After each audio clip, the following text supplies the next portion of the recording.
On reste dans le domaine agricole, la technologie y est de plus en plus accessible.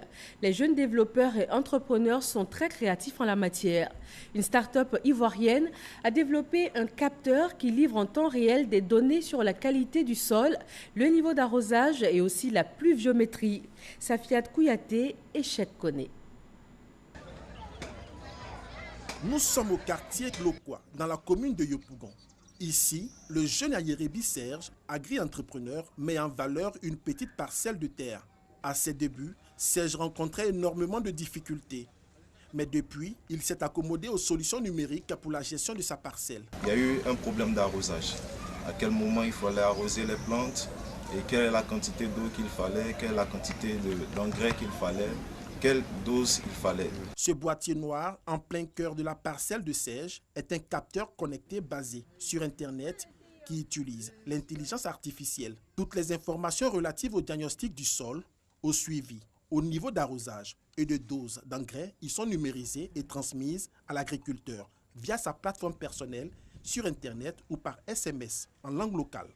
Pour acquérir cet équipement, Serge devrait débourser la somme de 150 000 francs CFA.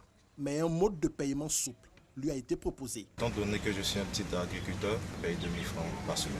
Ce capteur couvre une superficie d'1 hectare et est renouvelable tous les 4 ans. Mais ce matin, une panne technique le rend inutilisable.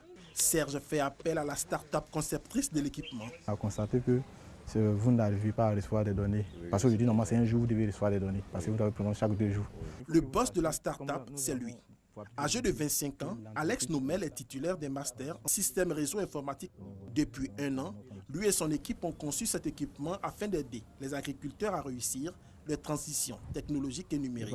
Le capteur permet de faire un suivi des plantations. Lorsqu'on parle de suivi des plantations, c'est permettre à l'agriculteur de suivre sa plantation durant l'itinéraire culturel, donc depuis la semence jusqu'à la récolte. La panne semble plus sérieuse. Alex retourne à ses bureaux pour résoudre le problème technique.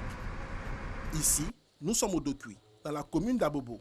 Pour des contraintes financières, Alex et ses amis squattent un bureau annexe d'une université privée. Comme nous savons que notre pays n'a pas un grand taux de couverture au niveau du réseau Internet, du réseau data, nous avons opté pour le GSM. Il y a 1 an, cette start-up a été repérée et mise au devant de la scène lors d'une compétition nationale qui oppose chaque année des talents en développement d'applications pour valoriser l'agriculture ivoirienne. Pour multiplier ces initiatives, le gouvernement et la Banque mondiale ont lancé le projet de solutions numériques pour le désenclavement des zones rurales et de l'e-agriculture.